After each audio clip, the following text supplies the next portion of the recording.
Obrigado, amigos. Mais um programa, mais uma vez estamos aqui falando no programa de reformas estruturais do país, hoje sobre o tema reforma administrativa, né?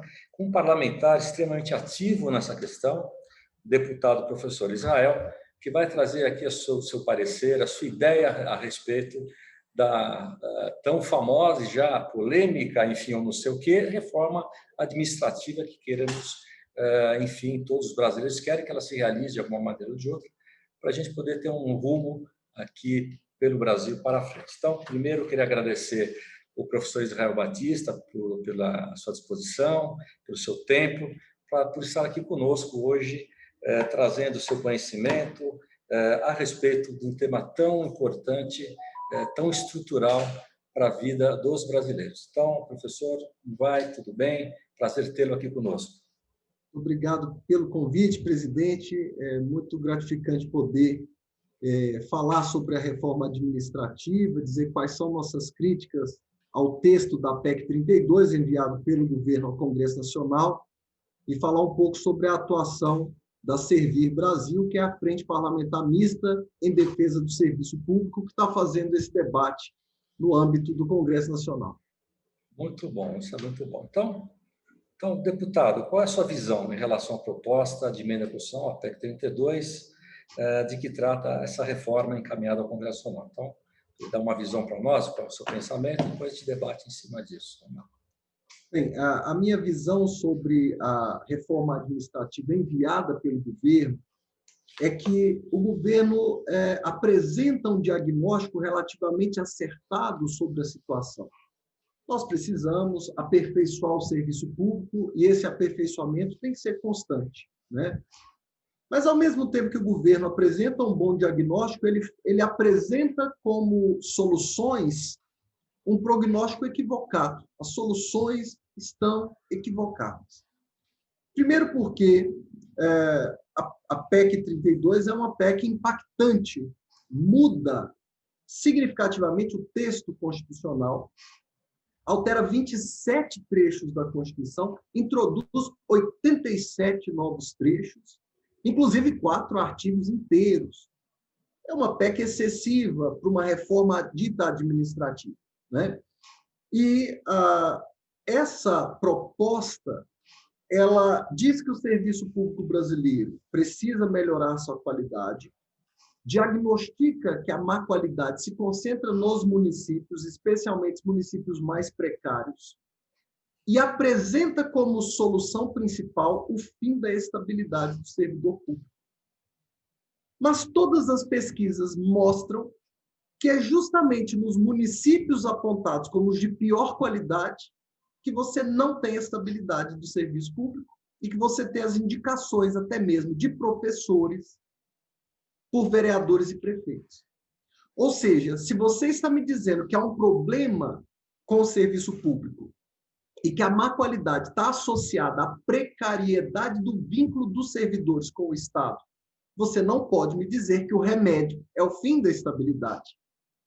Porque os relatórios que embasam as discussões dizem que onde existe estabilidade, existe uma melhor prestação do serviço público.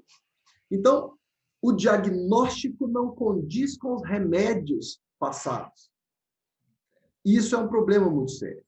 Há ainda uma outra questão a apontar sobre o tema da estabilidade, Sérgio, que é o fato de que a estabilidade ela é fruto de uma longa discussão feita pela Assembleia Nacional Constituinte, compreendendo que nas raízes dos problemas estruturais do Brasil, um desses problemas era muito grave, que era o problema da confusão entre a esfera pública e a esfera privada, o que nós chamamos do velho conhecido patrimonialismo, que traz seus frutos nefastos, como o clientelismo, a troca de favores, o apadrinhamento político.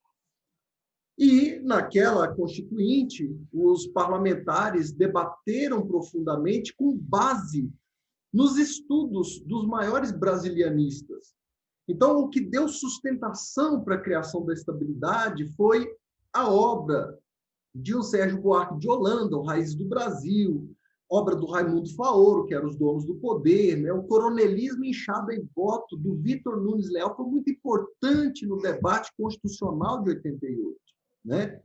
E eles entenderam que a medicação correta para que a gente atacasse o patrimonialismo seria a estabilidade do servidor público, para diminuir o campo de influência do capricho da política sobre a parte técnica. Né?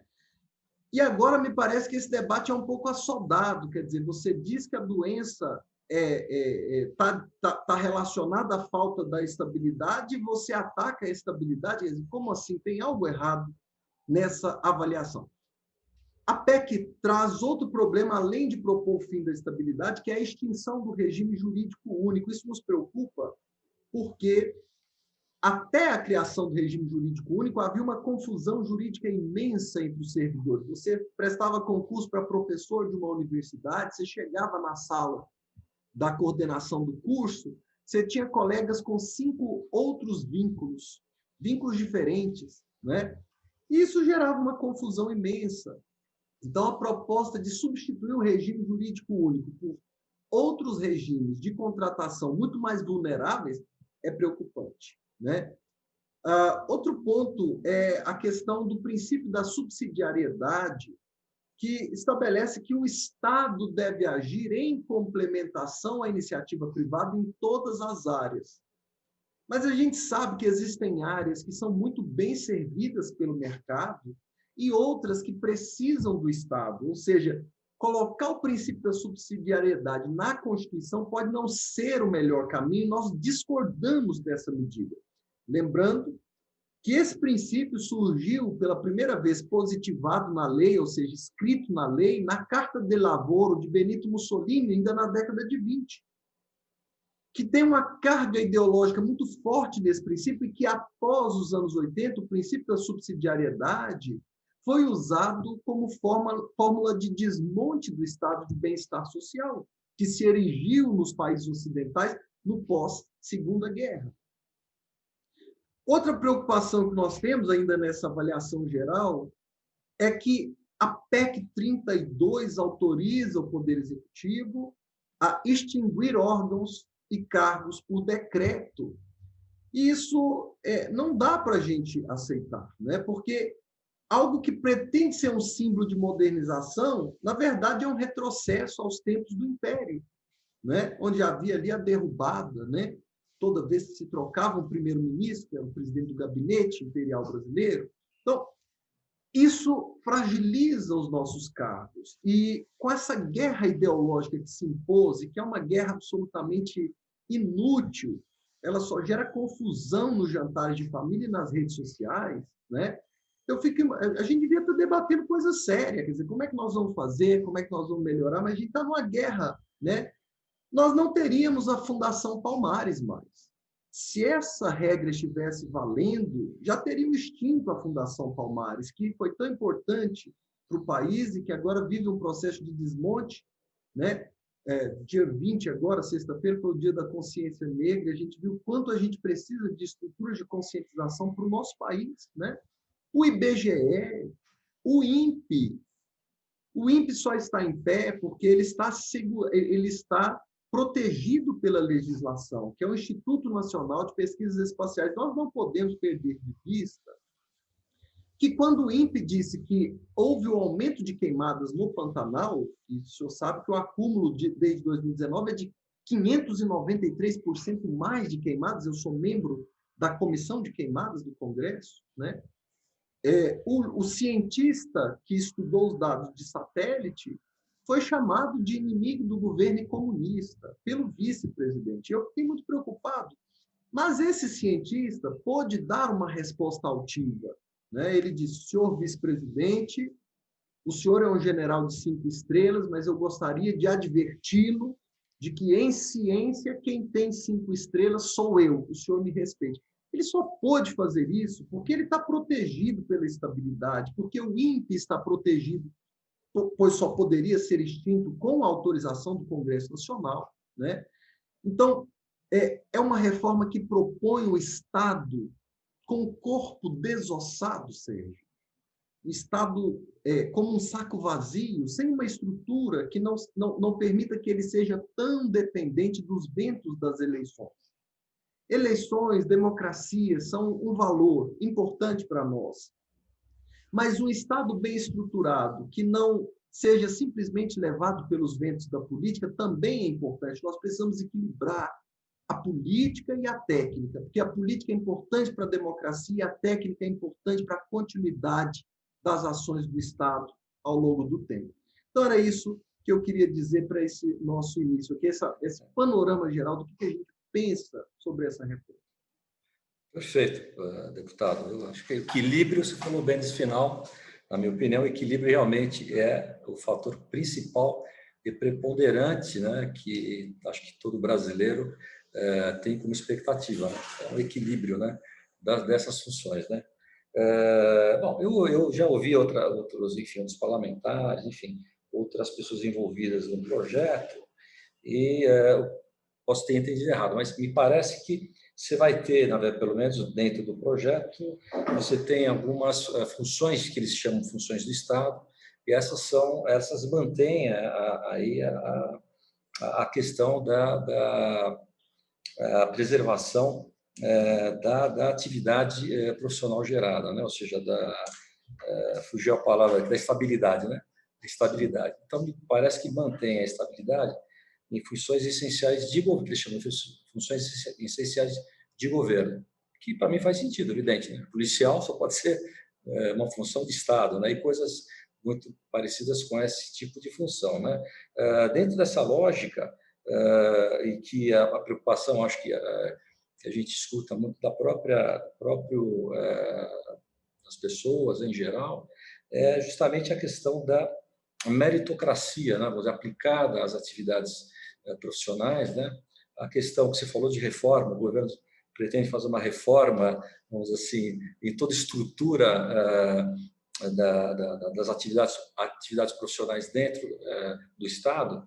Eu não sei de fato como é que seria essa reforma, mas eu estou imaginando que dentro dessa lógica de manter atividades essenciais, que são atividades de governo, né?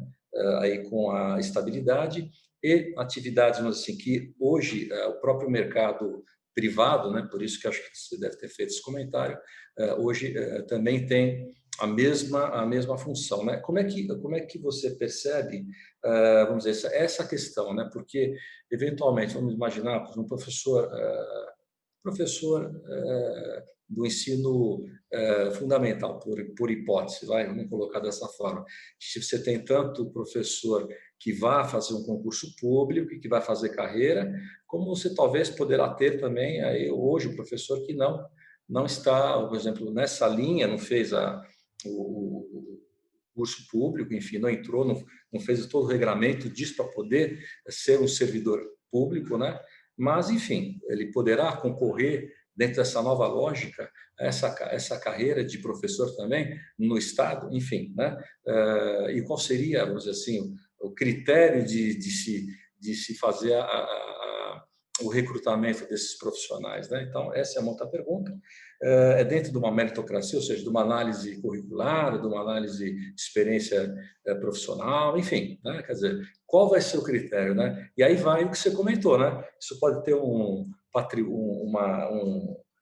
coronelismo, né, como você me colocou, né, uma forma mais, né, vamos colocar aqui, ó, cartas marcadas aqui na prefeitura X, eu tenho tantas professoras que eu quero colocar lá porque são parentes minhas, são amigos do seu espanto, né? Então esse tipo de situação que é de fato uma situação preocupante, vocês têm toda a razão de ter essa visão, né?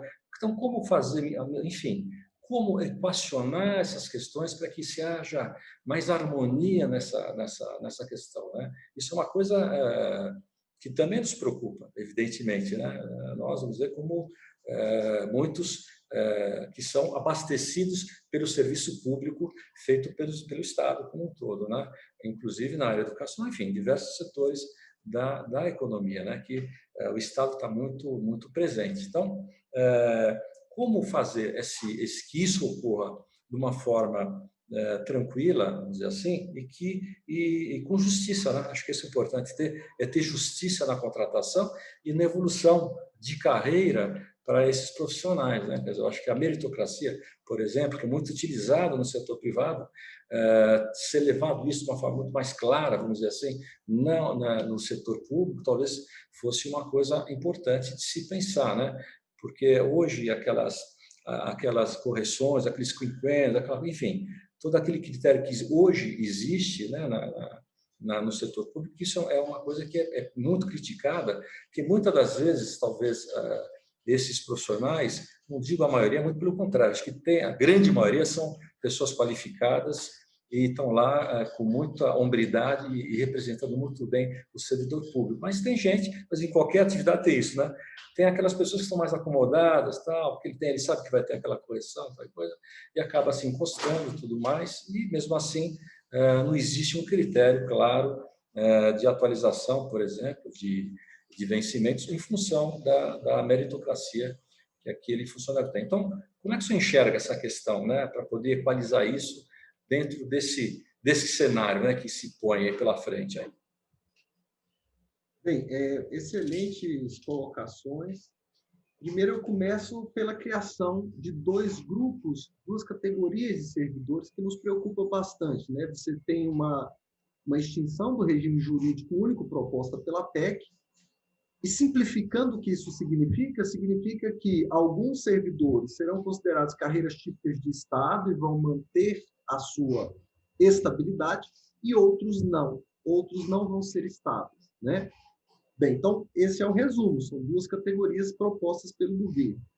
Bem, a preocupação nesse caso é bem prática, né? Primeiro, imagina a quantidade de dados que um agente administrativo da Polícia Federal ou um analista fazendário, que provavelmente não seriam consideradas carreiras típicas de Estado, né, tem em poder dele no auxílio à fiscalização. Você imagina um técnico do Ministério da Economia, né, que é portador de senhas especiais e responsável pelo controle da dívida ativa da União, né? Agora, pense que quem faz as chamadas comissões de licitação são servidores administrativos, que também não teriam estabilidade, né? Então, será que nós teríamos isenção na condução dessas licitações, na gestão de contratos administrativos, né? A gente sabe o poder econômico das empresas que muitas vezes participam dos procedimentos licitatórios, né? Elas têm um poder imenso, elas têm capacidade de exercer influência sobre um servidor, um agente público, que tem um vínculo enfraquecido com o Estado, que, portanto, possa questionar a quem ele deve lealdade, né? Eu devo lealdade a quem? Ao Estado, né?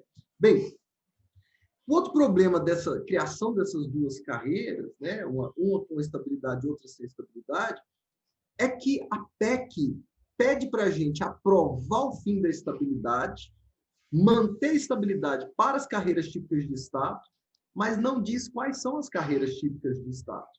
E aí nós temos um risco concreto dos grupos mais bem organizados acabarem recebendo a nomenclatura carreira típica de Estado, em detrimento de outros grupos que, por acaso, percam a chamada janela de oportunidades. A gente vai ter também um desequilíbrio de força, um desequilíbrio entre as carreiras que foi derrotado na criação do regime jurídico único, que baixou muito o nível de tensão entre as carreiras, lembrando que ainda existem disputas muito ruins, muito graves entre carreiras na administração pública brasileira que prejudicam profundamente o serviço público, né? E aí nós vamos aumentar esse desequilíbrio, essa guerra. Vamos criar uma fonte de lobby sobre o Congresso Nacional, né?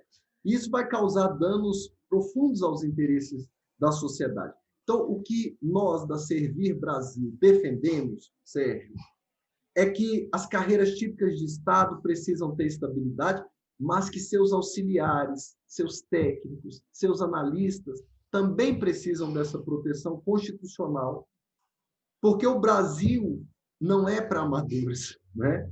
Porque nós precisamos lembrar qual é a raiz do desenvolvimento político e administrativo do nosso país, que tem por característica essencial esse patrimonialismo, né?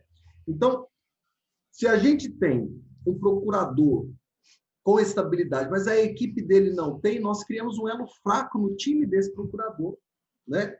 E esse pode ser um problema muito grave. Então, não concordo com isso. Nós temos, então, sobre a separação da estabilidade apenas para as carreiras típicas, eu não concordo, acho difícil de operacionalizar, né? Eu acho muito complicado você aprovar a PEC primeiro e depois definir quais são as carreiras típicas em lei complementar. Vai ser uma guerra, né? Vai destruir a cultura organizacional dos órgãos públicos brasileiros, né? Vai ser um fratricídio, essa é a verdade. Bem, aí você traz a questão da avaliação de desempenho, né? Você chama de meritocracia no serviço. A gente, claro, tem muitos senões à meritocracia, porque a gente sabe que meritocracia só pode ser aplicada numa nação que dá condições de igualdade para o início da trajetória dos seus cidadãos. Então, é complicado falar em meritocracia puramente, né, sem fazer essa devida observação.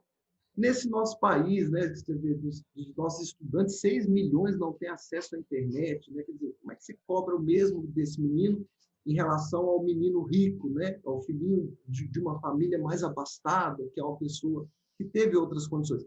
Mas entendendo esse conceito de meritocracia como um conceito de equidade, né?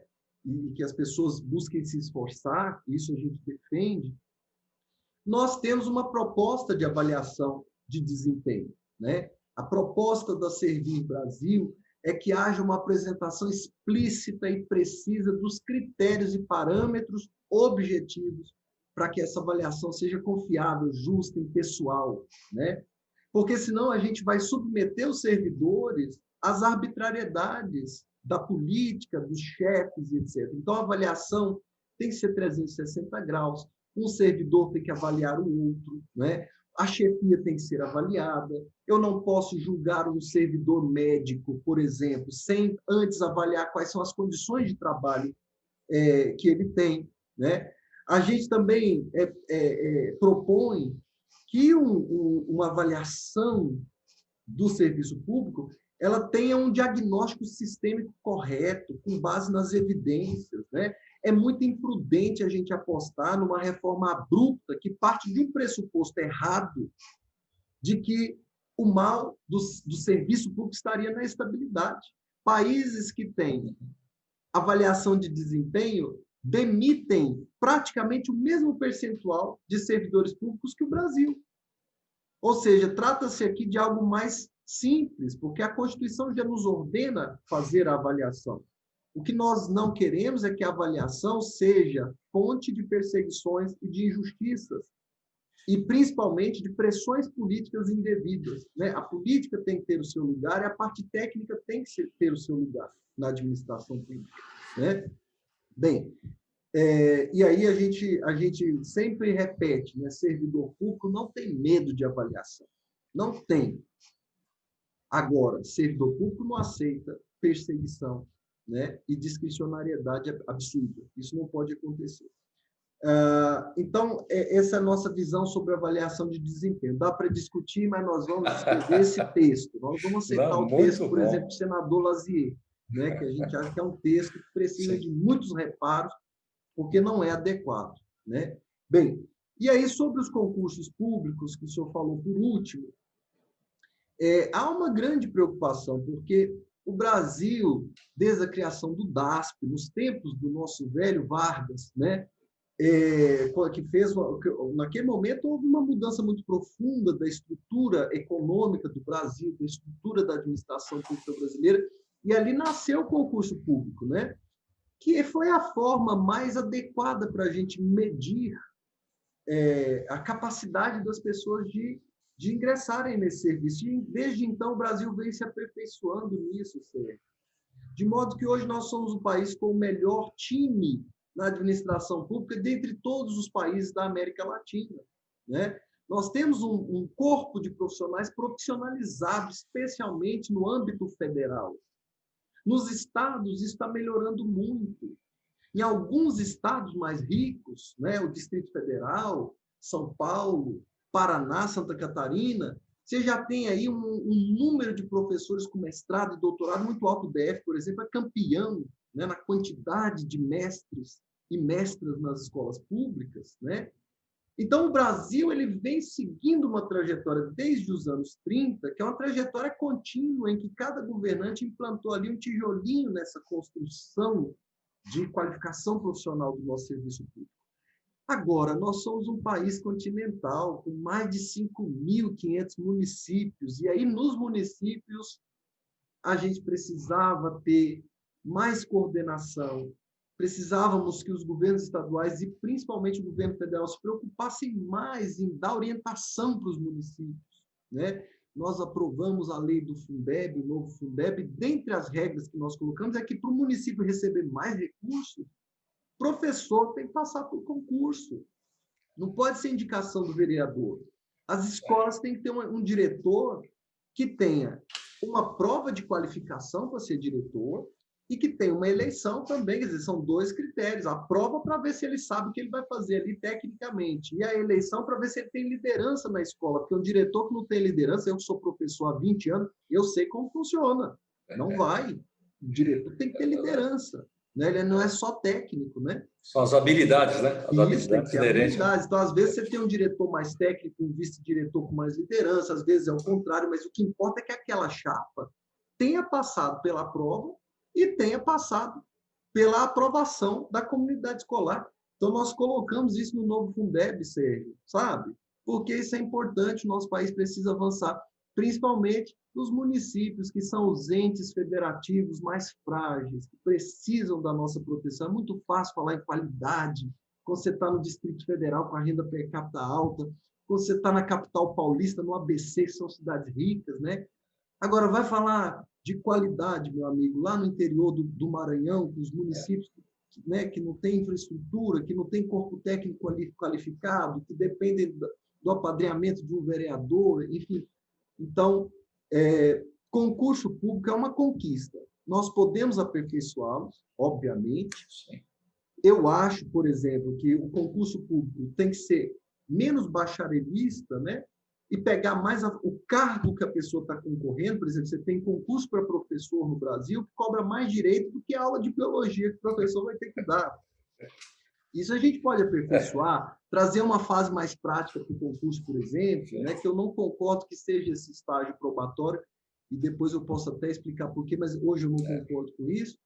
Esse estágio probatório de hoje é frágil e a proposta da PEC é ruim, porque ela propõe o vínculo de experiência. Aí tem uma série de problemas nesse vínculo de experiência. Mas a gente pode aperfeiçoar. Só que tem que ser concurso público, viu, Sérgio? Perfeito, não, se você faz análise de currículo, isso é tão subjetivo, meu amigo, você não tem noção. Daqui a pouco a gente vai estar fazendo concurso e a prova é dançar valsa, igual era no Itamaraty nos anos 20. Né? Você sabe falar francês, sabe dançar valsa e qual o seu sobrenome. Aí você virava diplomata, né? Isso não pode voltar. É verdade. Não, mas eu acho que as suas colocações são muito, muito boas, muito fortes e verdadeiras. Eu não posso dizer que você está errado, porque eu estou concordando com o que você está falando. Né? Entendi bem, eu acho que a questão de você elencar as carreiras, por exemplo, na própria PEC, é importantíssimo. Né? Precisa estar lá, porque senão você deixar para aprovar isso depois de um projeto de lei, né? Uma lei ordinária, é complicado. Né? É a mesma coisa que estão querendo fazer, mudando um pouquinho de assunto, mas você vai entender, nas PECs que estão lá para aprovandos da reforma tributária, que não se apresenta uma alíquota definitiva, né, de padrão que eles queiram colocar, sendo que isso será regulamentado numa lei complementar, o que é, na minha opinião, também um absurdo, né? Porque ninguém tem noção de como se aprovar uma reforma tributária, você não sabe quanto é que vai ser a carga, né? É complicado. É mais ou menos essa linha, né, que você está dizendo aqui. Eu acho que tem toda a razão, né? Acho que primeiro que elencar com critério, né? Não pode ser só a função entendi, como você colocou, não só a carreira típica do Estado, mas toda a repercussão da carreira típica em volta daquela pessoa, né? Evidentemente, para que não haja problema algum. Concordo, acho que faz todo sentido para mim isso daí, né? Então que se elenque isso, né? Evidentemente, né? Você colocou de forma muito clara isso, acho que esse é um caminho a se atingir, né?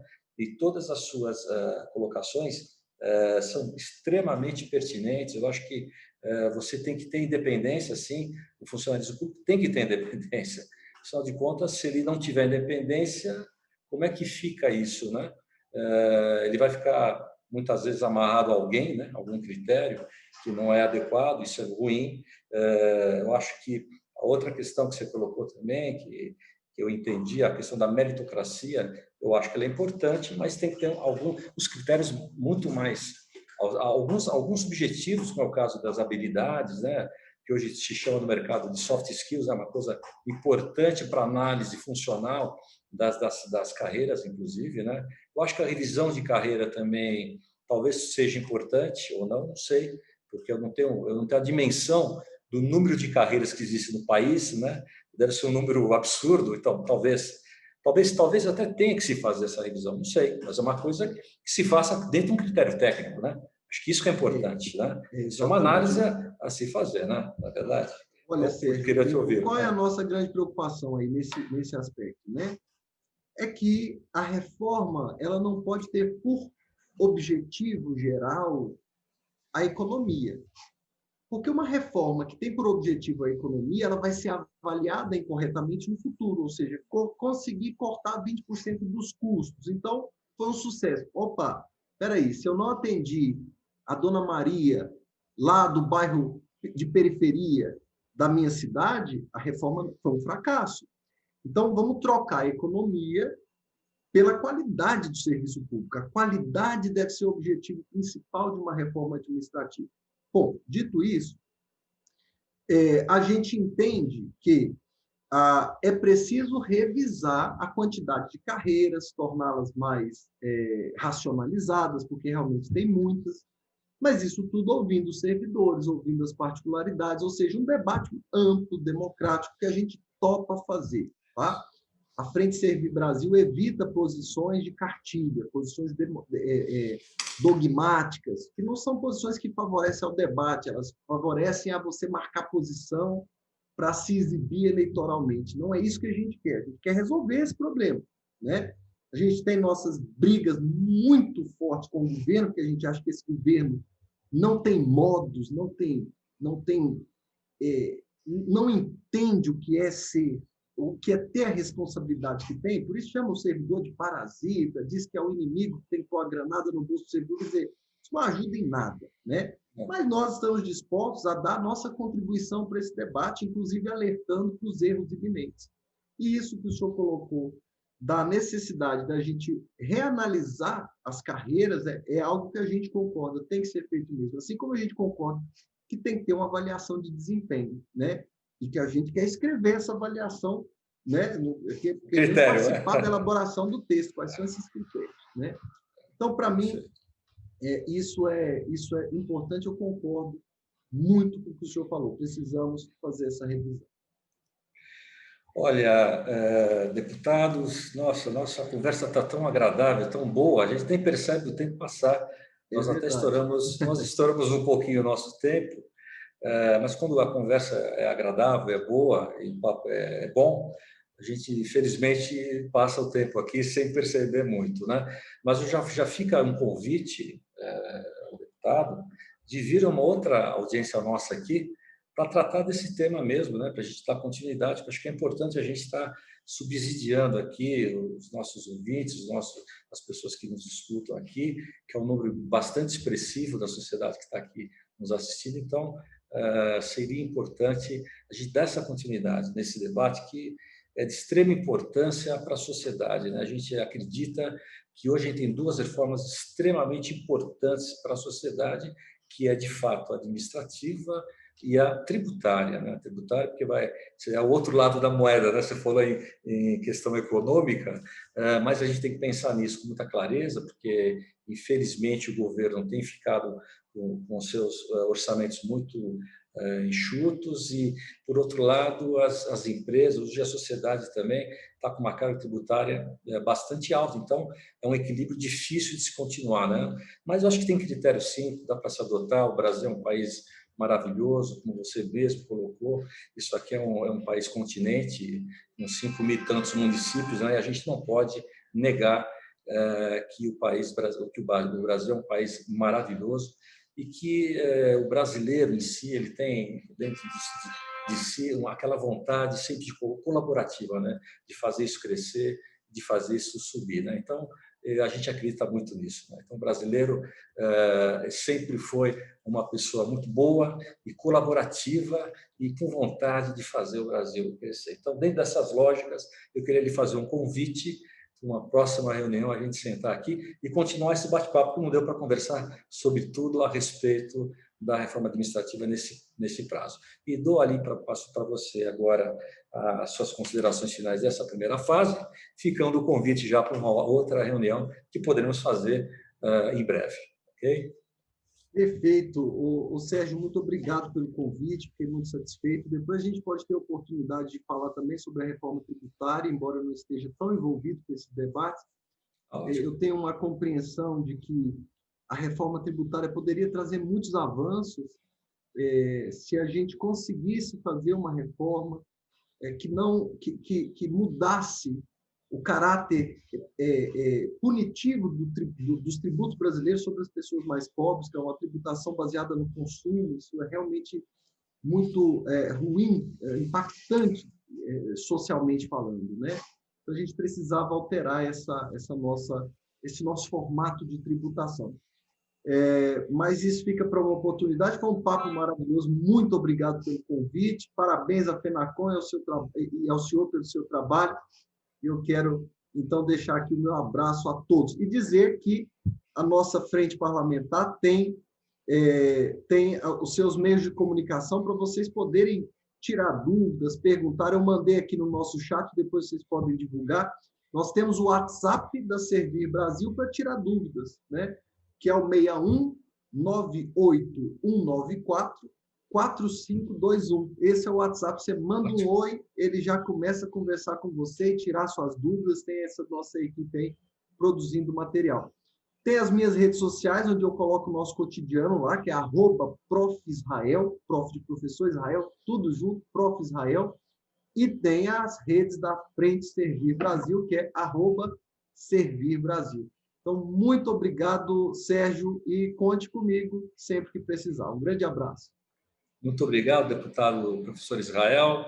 Obrigado a todos por ter nos assistido. Foi uma exposição brilhante, muito, muito boa. E vamos continuar com esse programa e traremos novamente o professor Israel para dar continuidade nesse tema. E ele colocou aqui essa disposição também para falar de reforma tributária, que também é outro tema que nós achamos de extrema importância dentro daquelas reformas estruturantes que o país necessita. Então, muito obrigado mais uma vez. Até logo, meus amigos, e um bom fim de dia para vocês.